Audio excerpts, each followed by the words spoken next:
नमस्कार दोस्तों, स्वागत है आपका हमारे चैनल टेल्स बाय यशु पर। यहाँ पर आपको मिलेंगी अनोखी और रोचक कहानियाँ। अगर आपको हमारी कहानियाँ पसंद आती हैं तो कृपया करके हमारी वीडियो को लाइक करें, इसको अपने दोस्तों के साथ शेयर करें और अगर आप इस चैनल पर नए हैं तो कृपया करके सब्सक्राइब करें। आपका हमारे चैनल पर विजिट करने के लिए बहुत बहुत धन्यवाद। चलिए आज की कहानी का सफर शुरू करते हैं।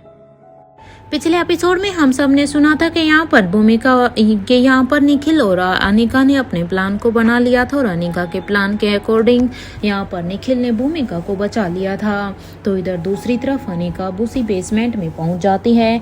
वहाँ पर जैसे ही भूमिका वो एक कमरे में जाती है तो उसे वहाँ पर एक पेशेंट की आवाज़ आती है, डॉक्टर डॉक्टर प्लीज़ मुझे बचा लो। अनिका जब उस शख्स की तरफ देखती है तो वो एक लेडी थी जिसे अनिका पेरिस मैनेजमेंट कॉलेज में एक बार मिली थी और ये औरत अब उसे अपनी एज से भी ज़्यादा बूढ़ी नजर आ रही थी। इवन उसके साथ वहाँ पर और भी फीमेल स्टाफ थी जिनके चेहरे पर झुर्रियाँ बता रही थी कि वो सच में कितनी बूढ़ी हो चुकी हैं। अनिका को अब यहाँ पर कुछ भी समझ में नहीं आ रहा था। तभी उसके कानों में फिर से आवाज़ आती है, doctor please please help me. इस बात पर अब अनिका उनका ट्रीटमेंट करते हुए ही सोच रही थी। वो इस बार बिल्कुल सही जगह पर पहुंच गई है। यहाँ पर उसे खतरनाक ऑर्गेनाइजेशन से जुड़े सभी सवालों के जवाब मिल जाएंगे, क्योंकि इस जगह को देखकर ऐसे लग रहा है कि सारी की सारी शुरुआत यहाँ से हुई है। इसलिए अनिका उस पेशेंट को चेक करने के बाद अब वो उस लैब की तरफ जाने लगती है, क्योंकि अनिका को इस लैब के अंदर जाने के बाद भी देखना था। अनिका को इन सभी की हालत देखकर बुरा लग रहा था, लेकिन उसके दिमाग में अब वो उस सामने वाले लैब में जाना था ताकि वो वहाँ पर जाकर देख सके कि आखिर वहाँ पर कौन कौन से एक्सपेरिमेंट किए जा रहे हैं और ऐसा कौन सा एक्सपेरिमेंट इनके ऊपर किया गया है जो ये इतने बूढ़े नजर आ रहे हैं। उसे अच्छी तरह से पता था कि उसे उसके सवालों के जवाब तो अब वहीं पर ही मिलेंगे, इसलिए उसे उस लैब में जाना ही होगा। यही सोचकर अनिका अब अपने कदमों को आगे की तरफ बढ़ा देती है। तो वहीं दूसरी तरफ एक लोकेशन पर यहाँ पर अंधेरा ही अंधेरा था और वहाँ पर पूरी तरह से सन्नाटा पसरा हुआ था। सन्नाटा इतना ज़्यादा था कि उस शख्स के हाथों की टैप टैप होती हुई उंगलियां भी उसे सुनाई दे रही थी। वो शख्स अब अपने हाथों की उंगलियां को टैप करते हुए ही कहती है, क्या बात है, मेरी लंका को जलाने का पूरा इंतजाम हो रहा है और मेरी लंका वासियों को तो इस बात की भनक ही नहीं है। क्या बात है, समझ में ही नहीं आता है कि ये यशपाल और राजेश्वर के पालतू कुत्ते ज़्यादा बेवकूफ़ हैं या फिर मेरे दुश्मन ज़्यादा ही समझदार हैं। क्योंकि ये सिर्फ मुझे ही दिखाई दे रहा है, बाकी किसी को भी दिखाई नहीं दे रहा। क्या लगता है, वैसे सोचना तो पड़ेगा ही मुझे। अब टाइम आ गया है अनिका गुलेरिया को देखने का। हाँ, बहुत बहुत कुछ सुना था मैंने उसके बारे में। अब बारी है फेस टू फेस होने की। मैं सबसे ज़्यादा सुंदर हूँ इस पूरी की पूरी दुनिया में। मुझसे मेरे जैसा तो कोई भी नहीं है, क्योंकि मैं जितनी खूबसूरत हूँ वैसा इस दुनिया में कोई भी नहीं है, वो अनिका गुलेरिया भी नहीं। सबसे सुंदर कौन? तो जवाब है सबसे सुंदर मैं मतलब वसुंधरा। ओप्स, लेकिन वो तो मर गई है ना। अब ये सवाल है कि अगर वो मर गई है तो फिर मैं कौन हूँ, और अगर मैं वसुंधरा रावत हूँ तो वो कौन थी जिसकी मौत तो सालों पहले हो गई थी। और ये कहते हुए ही वो औरत अब फिर से जोर जोर से हंसने लगती है। ये अपने आप में ही कुछ पहेलियाँ कह रही थी और अब वो कहती है, अनिका गुलेरिया, सुना है कि तुम बहुत ही ज़्यादा मल्टी टैलेंटेड हो। अगर ये बात सच है ना तो इस बात को प्रूव करो, क्योंकि तुम्हें ये प्रूव करना होगा। अपने टैलेंट को तुम्हें साबित करना होगा, क्योंकि इस बार तुम्हारे सामने कोई क्रिस्टोफर नहीं, कोई दमयंती देवी नहीं है, यहाँ तक कि कोई राजीव गुलेरिया भी नहीं है। इस बार तुम्हारे सामने मैं खड़ी हूँ, world best neurosurgeon, world best hacker, जिसके आगे तो कुछ सालों पहले ब्लैक कैट भी अपना सिर झुका चुकी थी। मैं हूँ वर्ल्ड बेस्ट स्ट्रोड फाइटर। कोई मेरे जैसा ही नहीं है, कोई मुझे हरा नहीं सकता, मुझसे कोई जीत नहीं सकता है। अनिका गुलेरिया, अब मैं आ रही हूँ तुम्हारी बर्बादी बनकर। आज आज शायद पहली बार मैं तुम्हारा चेहरा देखूंगी और शायद तुम मेरा चेहरा देखोगी।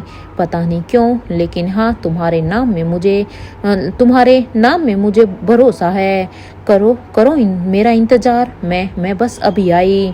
और एक बात, अगर इतनी अच्छी डॉक्टर हो तो सबसे पहले अपने पति को बचा कर दिखाओ।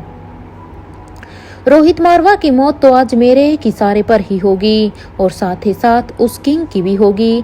किंग के मरते ही इंपीरियल ग्रुप उस राजेश्वर को मिल जाएगा और एक बार अगर वो इंपीरियल ग्रुप उसे मिल गया तो राजेश्वर का होल्ड लेने में मुझे ज़्यादा वक्त नहीं लगेगा, उसे अपने रास्ते से हटाने में। और फिर राजेश्वर से जो तबाही शुरू होगी ना, अब उसे कोई भी नहीं रोक पाएगा, क्योंकि वहाँ से फिर सीधी की सीधी राजमहल में तबाही होगी।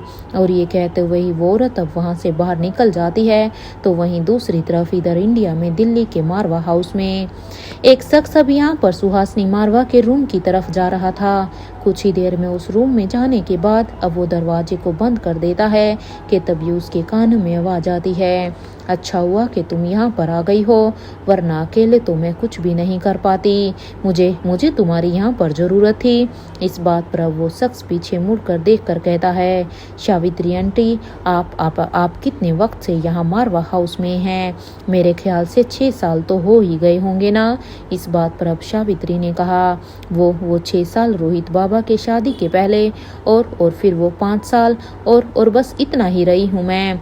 अनिका। ये सुनते ही अब अनिका, जो कि यहाँ पर कोई और नहीं बल्कि अनिका की कलोन थी, वो अपने दोनों ही हाथों को फोल्ड करके वो अब सावित्री से कहती है, मैं देखती हूँ। और ये कहते हुए अनिका पूरे ही रूम को अच्छी तरह से स्कैन करने लगती है। पूरे रूम को स्कैन करने के बाद वो भी अपनी उंगली के इशारे से कहती है, वहाँ पर उस दीवार पर एक सीक्रेट लॉकर है। ये कहते हुए ही वो उस दीवार के पास जाकर अब उस दीवार को अपने हाथ से छूती है और उसे छूने के बाद उसे पता चला कि इस दीवार पर तो कुछ चिपकाया गया है। यही सोचकर वो अपने हाथों के नेल से उसे खुरचने लगती है। कुछ ही देर में अब उसे यहाँ पर कुछ अजीब लगता है और जब वो उसे खींचती है तो वो एक ट्रांसपेरेंट, एक बड़ा सा विंडो की साइज का था। अब अनिका उसे साइड में रखते हुए ही जब वो सामने देखती है तो वहाँ पर एक लॉकर था जिसमें डिजिटल पासवर्ड था और वो जल्दी से उस पासवर्ड को हैक करने लगती है, क्योंकि अनिका की क्लोन यहाँ पर खुद एक रोबोट की तरह काम कर रही थी। कुछ ही देर में जब यहाँ पर वो इस पासवर्ड को हैक कर लेती है तो वो जल्दी से इस पासवर्ड को इस लॉकर में डालने के बाद अब इसे इंटर कर देती हैं। जैसे ही यहाँ पर पासवर्ड डलता है तो अभी अचानक से ही अब ये लॉकर खुल जाता है। तो वहीं सावित्री ने अभी ये सब देखकर कहा, अनिका, आप हर बार मेरी हेल्प करती हैं।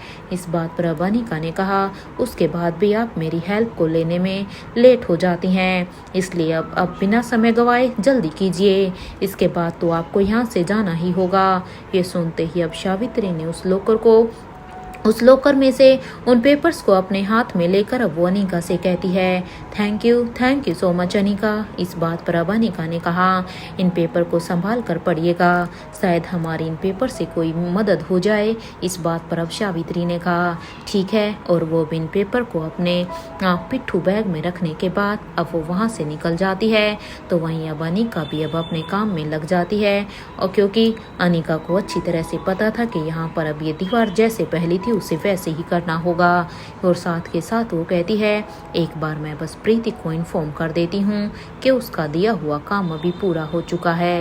यही सोचकर अनिका अब अपने काम को पूरा करने के बाद अब वो वहाँ से चली जाती है ताकि वो प्रीति को इन्फॉर्म कर दे। दरवाजे के पास अब वो आकर वो एक बार पीछे मुड़कर देखती है तो उसे अब सब कुछ सही लगता है, क्योंकि उसने सब कुछ पहले के जैसा कर दिया था। अब पूरी तरह से इंश्योर होने के बाद अब वो वहाँ से चली जाती है। तो वहीं दूसरी तरफ हंसराज मारवा अपने रूम में इधर अपने विंडो के पास ही खड़े थे कि तभी उनके कानों में आवाज आती है, भैया आप क्या सोच रहे हैं? आपने खुद ही मुझे बुलाया है और अब आप खुद ही खामोश हो गए हैं। क्या बात करनी थी आपको मुझसे? मैं कब से आपके बोलने का इंतजार कर रहा हूँ, लेकिन आप तो अपनी ही किसी सोच में खोए हुए हैं। इस बात को सुनकर अब हंसराज मारवा कहते हैं, ऊपर से ऑर्डर आया है रोहित मारवा की जिंदगी का अंत करने का, इसलिए अब वक्त आ गया है रोहित के अलविदा कहने का। इस बात पर अब पंकज मारवा ने कहा, ये आप क्या कह रहे हैं भैया। इस बात पर अब हंसराज मारवा अब अपने भाई की तरफ देखकर कहते हैं, आज हर हाल में रोहित की मौत होनी चाहिए। उन लोगों को रोहित की डेड बॉडी देखनी है और वो भी कल सुबह से पहले। तुम समझ रहे हो ना मैं क्या कहना चाहता हूँ। इस बात पर अब पंकज मारवा कहते हैं, अगर ऐसी बात है भैया तो मैं आपके साथ हूँ, लेकिन मेरा एक सवाल है, आप उस रोहित को मारेंगे कैसे? क्या आपने उसके लिए कुछ सोचा है? इस बात पर अब हंसराज मारवा ने कहा, मैंने सब कुछ पहले से ही सोच लिया है पंकज, और वैसे भी मैंने सुना है कि उस रोहित की तबीयत ठीक भी नहीं है, और माँ उसके लिए सूप बना रही है ना, तो वो सूप हेल्दी की जगह अब जानलेवा भी तो हो सकता है। ये तो हमारे लिए बहुत ही ईजी है, बस हमें उसके उस सूप में कुछ मिलाना है। और ये कहते हुए ही अब हंसराज हंसने लगते हैं। तो वहीं पंकज मारवा ने कहा, प्लान क्या है भैया। इस बात पर अब हंसराज मारवा अपना पूरा का पूरा प्लान अब पंकज मारवा को समझाने लगते हैं। सब कुछ सुनने के बाद अब पंकज ने कहा, ठीक है भैया, अगर ऐसा है तो मैं आपके साथ हूँ, और वैसे भी उस रोहित को बर्दाश्त करना तो अब मेरे भी बस से बाहर है।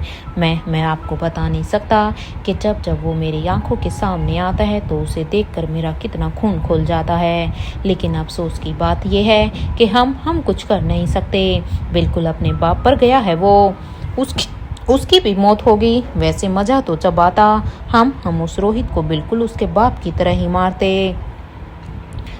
पंकज की इस बात पर अब हंसराज मारवा के चेहरे पर एक डेविल से समाइल आ जाती है। तो वहीं दूसरी तरफ इधर गुलेरिया हाउस में देवराज गुलेरिया के रूम में यहाँ पर अभी राजलक्ष्मी थी। वो अपने मन में कहती है, हो ना हो मुझे यहाँ पर जरूर कुछ ऐसा मिलेगा जिससे मेरी बहुत बड़ी हेल्प हो सकती है। यहाँ पर कुछ तो ऐसा है ही या नहीं, यही सोचकर राजलक्ष्मी अब सबसे पहले उनके कबर्ड को खोलकर चेक करने लगती है, और साथ के साथ वो अब अपने मन में सोचती है, जितना मैं अब तक दादाजी को समझी हूँ वो ऐसा कुछ भी यहाँ पर तो नहीं रख सकते हैं, लेकिन फिर भी मैं हार नहीं मान सकती। जहाँ एक तरफ राजलक्ष्मी अपने काम में बिजी थी, तो वहीं दूसरी तरफ राजलक्ष्मी को ढूंढता हुआ मयूर अभी नीचे आ जाता है, और जैसे ही मयूर नीचे आता है तो वहाँ पर उसे काम करती हुई श्रेया दिखाई देती है। इसलिए अब वो श्रेया के पास जाकर कहता है, भाभी वो आपने कहीं राजलक्ष्मी को देखा है क्या? मयूर की इस बात को सुनकर अब श्रेया ने कहा, क्या वो आपके रूम में नहीं है मयूर? इस बात पर अब मयूर कहता है, नहीं भाभी, वो तो बाहर निकल गई थी, मुझे तो लगा था कि वो यहाँ पर आई होगी, लेकिन पता नहीं वो कहाँ पर चली गई है। सच कहूँ भाभी, मुझे लगता है कि शायद वो हॉस्पिटल में गई होगी, कोई इमरजेंसी आ गई होगी उसे। इस बात पर अब मयूर ने ये कहा ही था कि तभी यहाँ पर अब श्रेया भी हाँ कहती है, और कहती है, हाँ शायद आप सही कह रहे हैं मयूर, मैं भी बेवजह परेशान हो रही थी। तो भी यहाँ पर मयूर कहता है, हाँ ऐसा ही होगा, और ये कहते हुए ही अब वो वहाँ से चला जाता है। तो वहीं श्रेया अब अपने काम में फिर से लग जाती है। एक तरफ मल्होत्रा हाउस में भाग्यश्री भी अब उस रूम से बाहर निकलकर अब वो अपने पाँव पर खड़े होने की कोशिश करती है। तो वो जैसे जैसे भाग्यश्री यहाँ पर खड़े होने की कोशिश करती है, वो बार बार नीचे गिर जाती है। इसलिए भाग्यश्री अब दीवार पर अपने हाथ को रखते हुए ही अब वो ऊपर उठने की कोशिश करती है। अब भाग्यश्री दीवार का सहारा जैसे उस दीवार के सहारे जैसे अब उस लैब से बाहर निकल कर उसे बंद कर देती है, और वो अब अपने रूम की तरफ ऐसे ही जाने ही वाली थी कि तभी अचानक से भाग्यश्री फिर से गिर जाती है, और इस बार वो सिर्फ यहाँ पर गिरती ही नहीं है, बल्कि इस बार भाग्यश्री यहाँ पर बेहोश हो जाती है। तो वहीं दूसरी तरफ यहाँ पर सावित्री भी अपने फ़ोन से बार बार भाग्यश्री को ही कॉल लगा रही थी, लेकिन भाग्यश्री तो यहाँ पर बेहोश हो चुकी थी, इसलिए वो उसके किसी भी कॉल का रिस्पॉन्स नहीं दे रही थी।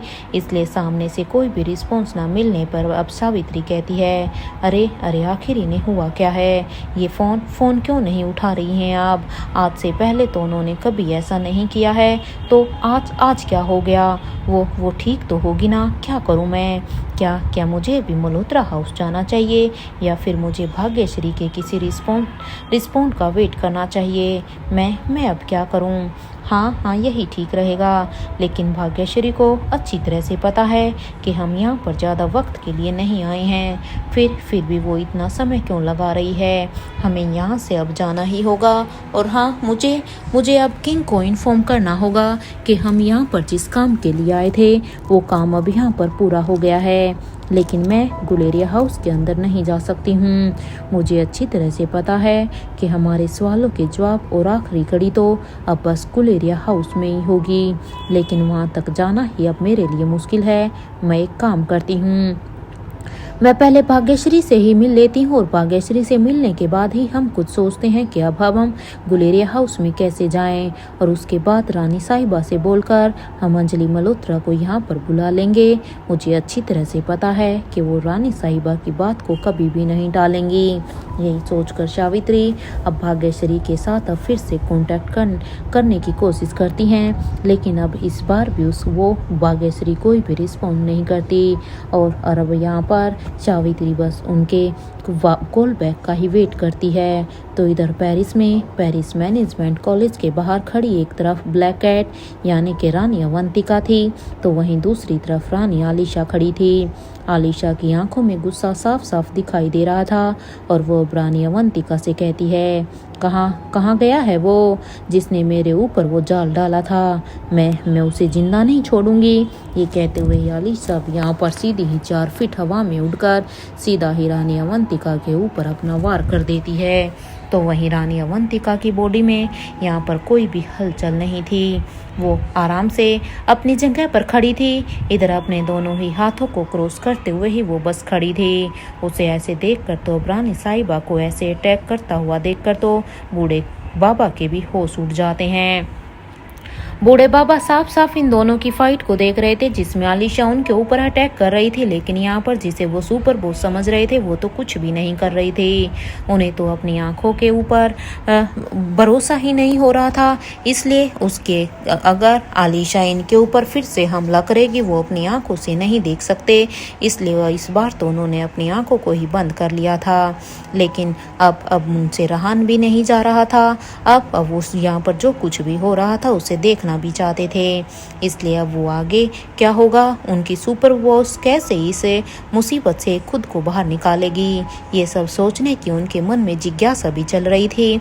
तो वहीं दूसरी तरफ यहाँ पर बाहर अवंतिका अब अपने हाथ में एक पिन को लेकर वो अपने दोनों ही उंगलियों के बीच में उसे घुमाते हुए ही कुछ सोच रही थी कि आइए रानी साहिबा, इतिहास में शायद ये पहली बार होगा जब एक राजमाता को अपनी ही रानी के साथ ऐसा कुछ करना पड़ रहा है।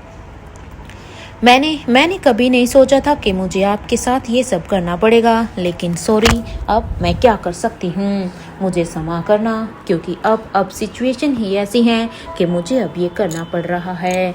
इधर जैसे ही आलिशा उनके करीब आती है तो अवंतिका ने यहाँ पर अपनी स्पीड के साथ ही सबसे पहले आलिशा के हाथ पर उस पिन को चुभो दिया था और दूसरी पिन आलिशा के गले पर चुभो दी थी। अब रानी अवंतिका ने यहाँ पर अपने काम को कर दिया था। इधर कुछ ही देर में रानी आलिशा अब इन पिन की वजह से वहीं पर ही बेहोश हो जाती है। ये देखकर अब बूढ़े बाबा कहते हैं, समझ में ही नहीं आता है कि अभी मुझे इस चीज़ के ऊपर क्या रिएक्शन देना चाहिए। वैसे मुझे अभी पता चला है कि बॉस और उनकी बेटी ऐसी क्यों है। अरे ये तो शायद इनकी हिस्ट्री ही है। सभी एक से एक बढ़कर हैं, कोई किसी से कम नहीं है। एक शेर है तो दूसरी सवा शेर और ये तीसरी तो बब्बर शेरनी है। यहाँ बूढ़े बाबा इधर ये सब देखकर अपनी ही सोच में थे, क्योंकि वो यहाँ पर पूरी तरह से शौक में थे कि किस तरह से इस सुपर बॉस ने यहाँ पर रानी आलिशा को कुछ ही सेकंड्स में बेहोश कर दिया था।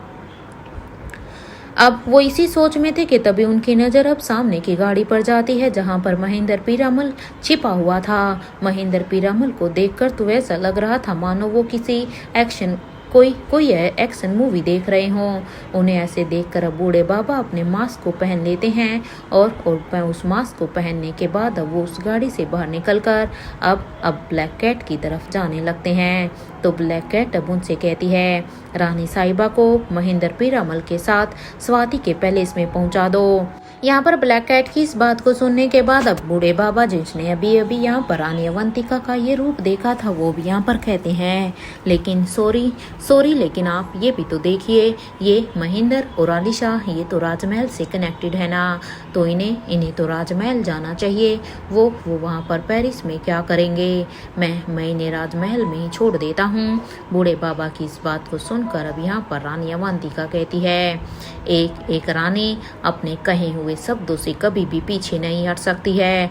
एक बार अगर उसने कुछ भी कह दिया तो वो पत्थर की लकीर है। और वैसे भी जब तक इनके और बड़ी रानी के बीच में सब कुछ ठीक नहीं हो जाता तब तक ये स्वाति मल्होत्रा के पैलेस में ही रहेंगी, क्योंकि रानी आलिशा और बड़ी रानी के बीच में ऐसी बहुत सारी बातें चल रही हैं जिससे इन दोनों के बीच में ही मनमुटाव आया है। और ये खुद भी अभी वहां पर नहीं रहना चाहती, वो तो वहां पर राजमाता आई है जिसकी वजह से ये वहां पर चली गई थी।